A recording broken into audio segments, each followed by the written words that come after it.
sit down here. Oh no, you got it.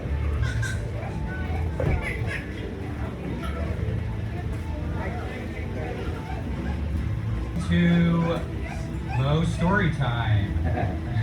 I'm joined with special guest from Moe, Jim, and I'm like Ayers. I'm the author of Sharing the Groove. It's a huge oral history of the 90s jam band scene, which Jim was all over the country, like doing all the things. I think my first Moe show was 96 in Washington, D.C. at the Bayou. Were you there? That was, so that show actually was Vinny's first show drumming with Moe, and I was drumming in Yoke at the time, and we opened up for Moe for that show. Yeah. I'll never forget the show because Yoke used to travel in a school bus, and the bayou's at the bottom of this hill, right on the Potomac. And as I'm driving through DC, one of the brake cylinders on the bus, the hose shifted and hit the exhaust pipe of the bus and let all the air out of the air brake system. So this flag is dropping down, and I have to drive down this hill. So I had to keep putting the bus in neutral and gunning the engine to pump up the brakes to get enough to stop, and finally just rolled into the bayou like, oh my God. Hard to right. I was just waiting to go right into the Potomac. Yeah, I mean, like, look, this was like under a bridge. It was not necessarily down an alley, but there were like lots of alleys nearby. Oh, yeah. It was in Georgetown, and very hard place to get to. Did you, in the 90s, did you drive the bus a lot? Were you the driver? For Yoke, I Yoke. was, yeah. Okay. That's who I was driving at the time.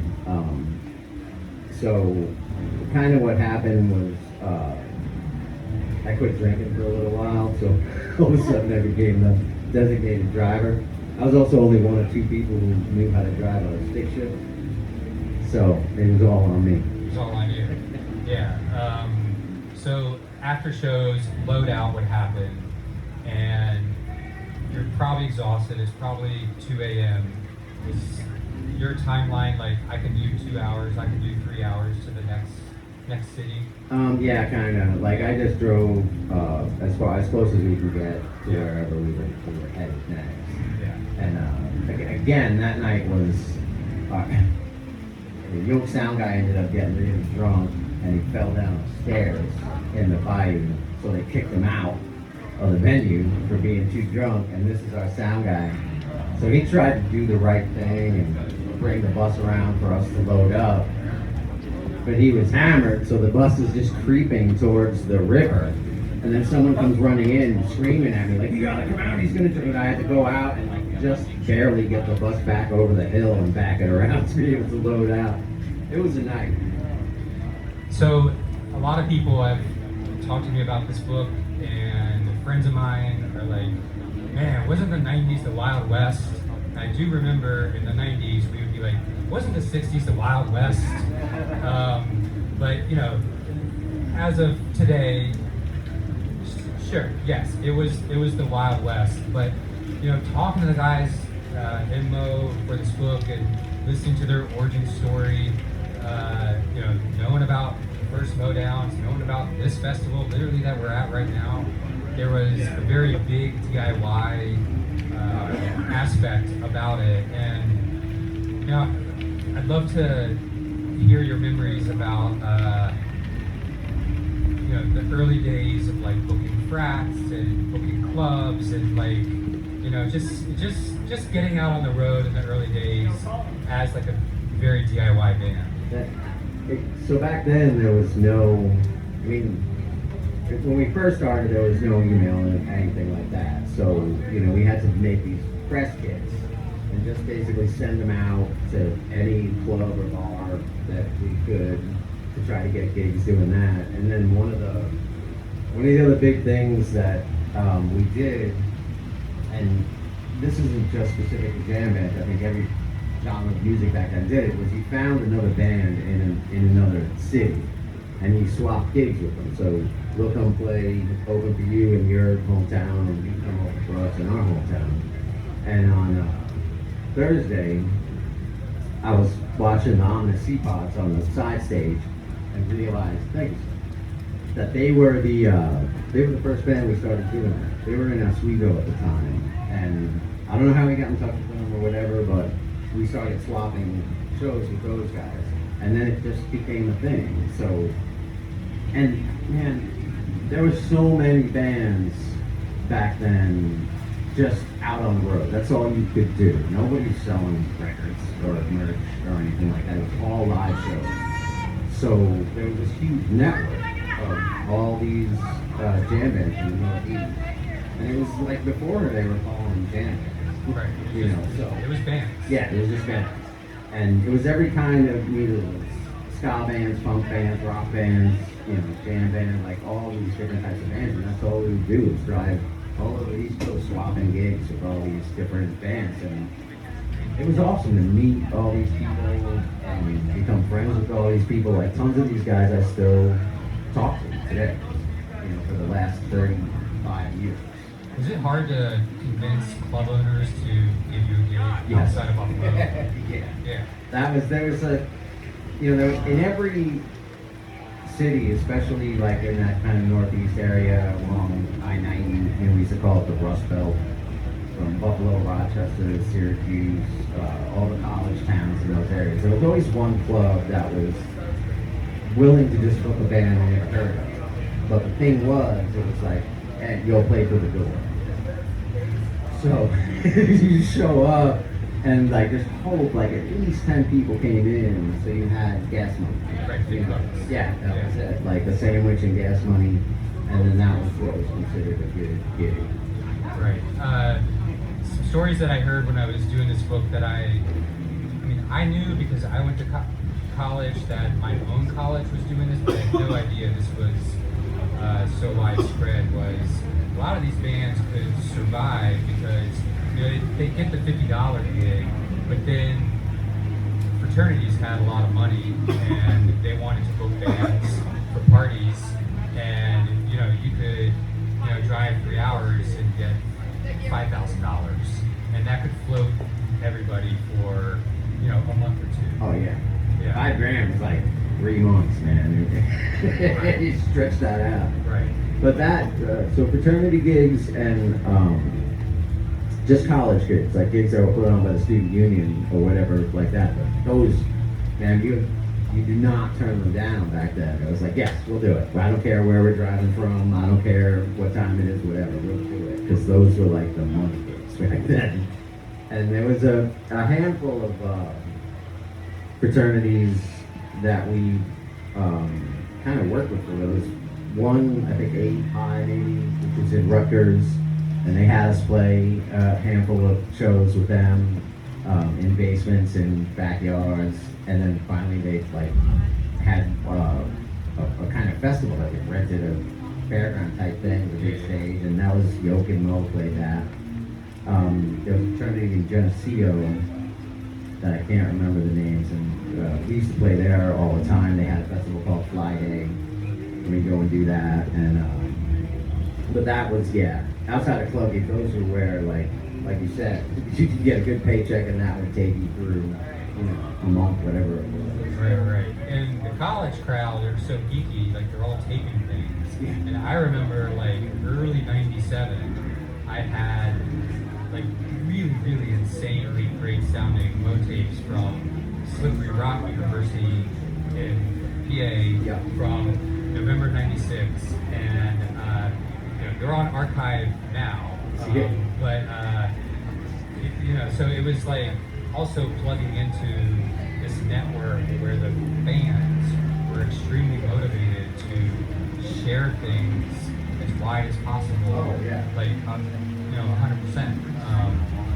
Which is I was talking about the Wild West, and it was like sure you had a Yahoo Maps printout.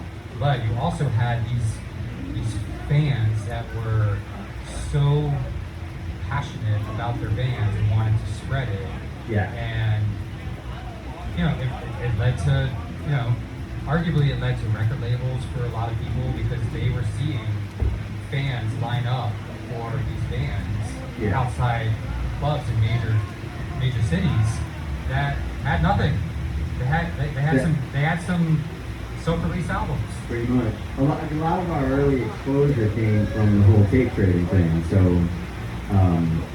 people would, and then again, this is before it was all done on the internet. This is where you send some dude blank tapes and they send you back dupes of that thing or CDs, whatever it was. And so what tapers used to do back then, so if they have a really good Fish show that you want and you send them a tape, they'd send you a particular recording of that Fish show back on tape. And at the end of that, there would be like 3 songs from their favorite band.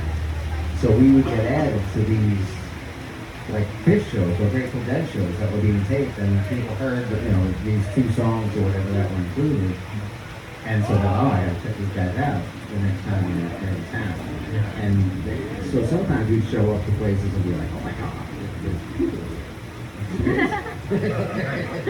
No idea. Yeah. Did you hear any good fun stories from Hey, have a great talk. the Further 97 tour that Mo was on? There's a handful of them. I wasn't on that tour. No. One of my favorite stories was Bonnie Raitt was on the tour, and Bonnie Raitt is married to the actor who played Danny Noonan in Caddyshack. So apparently, during this tour, he came on the tour and was traveling with them, and Vin would play basketball with them every morning. So he was in that situation where if the actor would post up to take a shot, and Vin would be like, Noonan, miss it! Like actually do it to the actor. It was just hilarious stuff. But there's a handful of stories that I probably can't tell, but that was one of the better ones. So. One of the odder moments I thought for me back then was seeing Mo on the Woodstock '99 bill. Yeah. And you were there. Yep. And what are the stories you can tell from that? So actually, there's a ton. So it was like in Rome, New York, and our house at the time was about 15 minutes away. Yeah. So we all just hung out. We got there the night before, hung out camping in Al's backyard. Went to the show. We probably got there pretty early, like 10 or 11 o'clock. And it is hot, man. It was like 100 degrees, 101 degrees. It hadn't rained up there in weeks. Like it was in the middle of a drought. And so the first thing we see as we're walking in is a whole bunch of people playing in the mud. And they're like, diving and sliding through this mud and all this stuff. And I'm thinking, mud? Like, there's no water here. And I look over, and they're at the bottom of a hill, and at the top of the hill is a whole bank of porta johns. Yeah. So that's the first thing I see, and I'm like, this is gonna be good. So we get in, and the whole artist compound was awesome. Like they had all these trailers set up, and it was fantastic. It's like I'm looking around, and there's Parliament and Sheryl Crow's across the road from us, like all these people. And then these 2 buses pull in. We're like, well, what's going on? And this is the trailer right next to us. And I'm like, who is this, And all of a sudden, all these like road crew guys come out and wearing full black denim, like security. They have earpieces in and stuff. And I'm like, who is this? And then 2 guys get off the bus in wrestling masks, and I'm like, oh my God, it's Insane Clown Posse. You gotta be kidding me. And they start pulling all this stuff out from under the bus, like all this props and weird crap and all this stuff. And sure enough, the 2 guys walk in, they walk into the trail, literally right now, our trail is here and they're right here. They go in, they get their face paint on, come out, and they're, like start hanging out. And they are the 2 coolest guys, like ever. I ran out of cigarettes. I was smoking cigarettes back then, and one of them, Shaggy 2 Dope, like I was just bumming cigarettes off them all day. And so if you were to stand back and look at the trail, as you see one side of like Insane Clown Posse and their crew, and then right across from them is our trailer, and all our families there. We got kids there. We're sitting out on the street drinking Crown Royal and stuff. Like it looked like an Almonds album cover, and then Insane Clown Posse right next to it. It was wild, man. The other guy, Violent J, someone came up with one of those electric scooters for him, and gifted him this electric scooter. So the rest of the day, like you see this dude in clown makeup just zipping back and forth around the compound. The whole thing was crazy. We played right before them. Then they played, and then Parliament played, and the stage that we were on, the stage that Parliament on, so it was like a mile and a half between the two stages. So they built the tallest stage ever built and the widest stage, and we were on the widest one. So we wanted to get over to see Parliament, and we're waiting for like these shuttles and stuff, and a shuttle pulls up and they're freaking out, and like you hear over the radio, like, we need Bootsy now, we need Bootsy right now. And Chris Reagan, our LD at the time, like I'm just standing there waiting, and Chris like grabs my shoulder, he's like, he's right here, Bootsy's right here, we gotta get over there. And the shuttle driver's like, well, get on him, come on. So I'm like, what the hell's going on? We jump on, the guy just he's doing like 65 down there's people diving out of the way, so he's like, you gotta get him to the stage. And we get out, and I just walk over and like start watching, and I'm like, well, where's Bootsy then? If I'm supposed to be Bootsy, where is he? Like, nobody knows now at this point in time. So, Parliament does the stuff where the drummer just starts playing and they like build their whole set and stuff, and everyone's like kind of looking around. And then finally he comes walking on the stage out of a whole other different shuttle, like nothing ever happened. It was wild just being surrounded by all that, especially at that point in our career. Like it was at that point the biggest thing we had ever done. I mean, I think I saw like the pro shot video on YouTube, and it looks like you're playing for a small crowd, and the small crowd at that point was like 60,000. Yeah, that was approximately like 60,000. I mean, are you nervous? Oh my God! Have you seen? Look, if you go back and watch it, like pay attention to the tempos that we're playing at. Everything is so fast. If you put on like the studio recording of any of these songs, like Buster or Plane Crash that we did, and then you listen to the Woodstock version, it's like speed metal, man. Like, I loved it though. It was like crazy speed mode. You never hear that. I know. The best thing, so that was a pay-per-view broadcast of it and all that stuff. So my father was at home watching this, and he's recording it and everything. And so the other stage across from us, Jamiroquai was playing. So of course they only like 2 songs of ours, and they cut to Jamiroquai. So from that point forward, my father hated that dude. Like he came home and he's like, I'm watching your thing, and they cut to this guy with this stupid hat on, and he just couldn't stand him for the rest of his life. He was just like, nah, those guys are terrible. I don't like them. It was hilarious. I love that you're painting a portrait, though, of Insane Clown Posse at like 11 in the morning with full makeup on. Mm-hmm. Just, going out for a cup of coffee, makeup. Yep. Scooter ride, makeup. And the wrestling match, you didn't see their face the whole entire time. Amazing. Yeah, it was awesome. Amazing.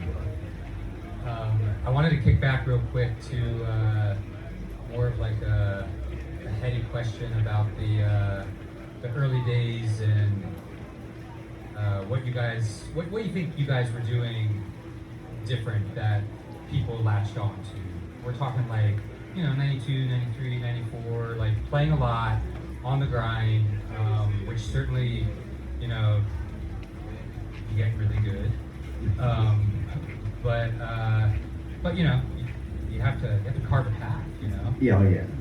Well, I mean, when we first started in Buffalo, and we're playing dive bars and all this stuff, and we were just like, obviously we were young, so everything was up tempo, and a lot of the stuff that most of us were sort of listening to the time were bands like Fire Hose, Red Hot Chili Peppers, like a lot of that kind of heavier punk stuff, Fugazi, like those bands, Fishbone. And so we were doing stuff that was kind of faster, a little bit more intense than, you know, the general, the bands that shot off from the Grateful Dead and all that stuff. And then we got to a point where we were actually getting like headlining gigs at these local Buffalo clubs and stuff. And they want us to play till last call, which in Buffalo is like 3 or 4 o'clock in the morning.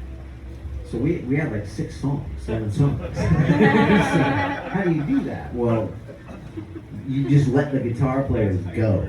That's like the best strategy. Like, just stretch everything out. You know, if you listen to the songs on Fat Boy and Head Seed, they're not very long on the records. You know, they're 5-6 minute songs or whatever. So you're like doing the math, going, I don't know what. And so we just opened up like the middle of these songs, like Moth. Timmy Tucker had this whole weird, like we were trying to recreate a nitrous trip in the middle of the song. There was like Al would fake the sound of the nitrous tank and stuff, and everything was talking about, and it was like, it wasn't even music, it was making noise for about 3 to 4 minutes. Like, yeah, just keep going, keep going. And that's sort of how it started. It's how we got into this whole thing of playing 3-hour shows and having songs, you know, with extended improv sections. Being able to do the segue thing, that's where that first came through. That was the other thing, is keeping people in a room.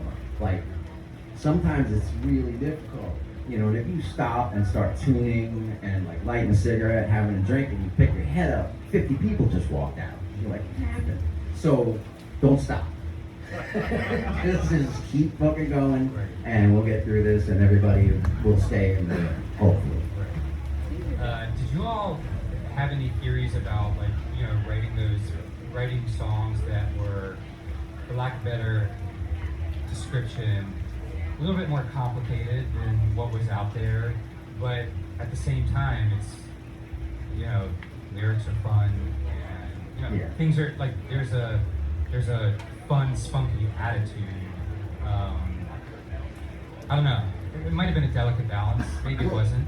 You know, when you first start writing songs for a band and writing songs together and stuff, you get in a situation where you have all these ideas, like, and you want to do something new, you know, so you start to think of like crazy, and then, you know, there's 4 guys and everybody's spitting out an idea for this song. So that's why, like, a lot of those old songs are like section, you know, that Rob thought of this, Al thought of this, Chuck thought of this, like I thought of this. Like, what is one of those? Akimbo was one of the early ones, a solo section in Akimbo, how it goes back and forth between Rob and Chuck. I mean, Al and Chuck, and it keeps getting shorter and shorter and shorter and shorter. You know, that was one thing, like, oh, that'd be cool. Like, first you start 8 bars, then we cut it down to 4, then we cut it down to 2, and then we cut it down to 1, and you're trying to get bump, like them going back and forth in this beat thing. The 2 weird, like the ending of Akimbo, that last hit is like on the end of 5, the ending of Buster, that last hit is on the E of 5, like just trying to do something that's like cool, you know, but when you first start to do this and you're young, you don't know what's cool. You know, you're trying to break this mold, and then as you get older and write more songs, you start to realize, like, oh, I sort of see why the mold exists. You know what I mean? Like, we need to stay kind of a foot in the box and a foot out of the box. Like, that's where you really do interesting things that people can actually connect to, instead of this chaotic, like, what the hell was that, you know? Yeah, and the show started to, I would guess, reflect that balance. Yeah, oh, absolutely. Yeah. I mean, you can listen to us age. Like, you didn't have to see it, you can hear it. Yeah.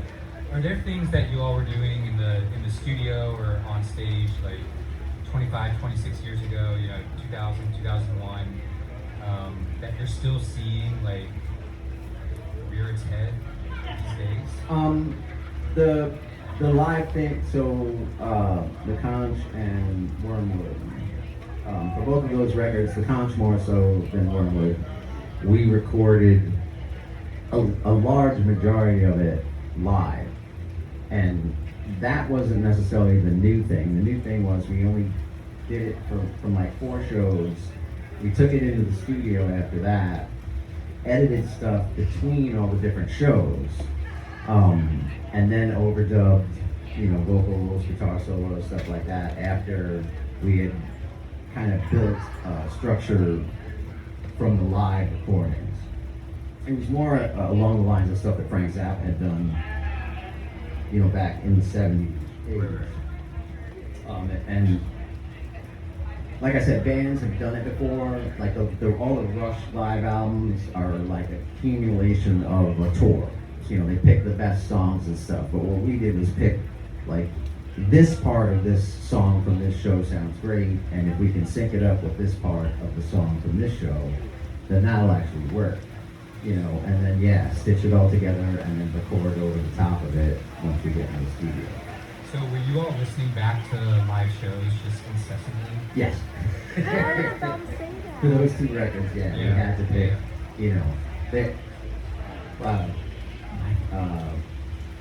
Wormwood, the song Wormwood. So, it's like a segue between Knock Me Down and Okay Alright.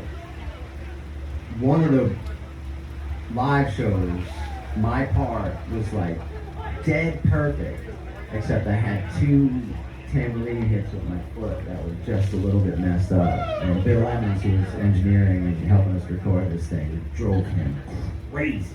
It's just like, I don't know what to do with this. Just leave it, I don't care. It's like, no, I can't. No, you're gonna have to move that tambourine sound somehow. Except it was coming through all the microphones, so you couldn't isolate it. And he just went, he was like mad at it. Yeah, I mean, it seems like something to get very mad at. Damn tambourine. I'd love to hear your memories of your first moe.down.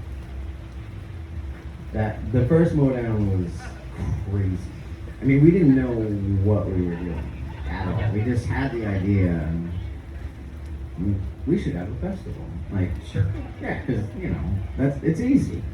And Chuck Jeho, who helps us promote all that stuff, those guys from Syracuse, their whole crew and everything. We found the spot in Turin, and we started trying to get bands. And so the first thing we did was ask all those bands that we had been trading gigs with for years to come out and do this. Like all our friends. We had Big Jim from Buffalo, I think the Steam Donkeys played, like all these bands from Buffalo that we first started out, Omni Pods played, all the Northeast bands came down. And for the first one, we couldn't really, I think Les and Ani were like the biggest. And David Grisman. Oh, Grisman played, yeah. Those were the biggest like names that we had. I had pizza with him. At that. Pizza. His flute player was amazing. That dude, oh my god. And it was just wild. Like there was so many. We all played like with everybody, but we did not stop. We had side projects that we did. We had sit-ins with all these other bands. Like I don't know that I slept. Like I was just constantly walking around with like either Jim Beam and ginger ale or coffee. Like it's all I drank the whole weekend. I couldn't. That it was one or the other because just trying to get through this whole thing. And I think the first year we actually had good weather. One night it was like 50 degrees, 45 degrees. Like there was one really cold night. And Kyle from Kyle's song used to print shirts, and he had this whole like industry where like, and he did all these little Moe bootlegs and all these cool shirts and stuff.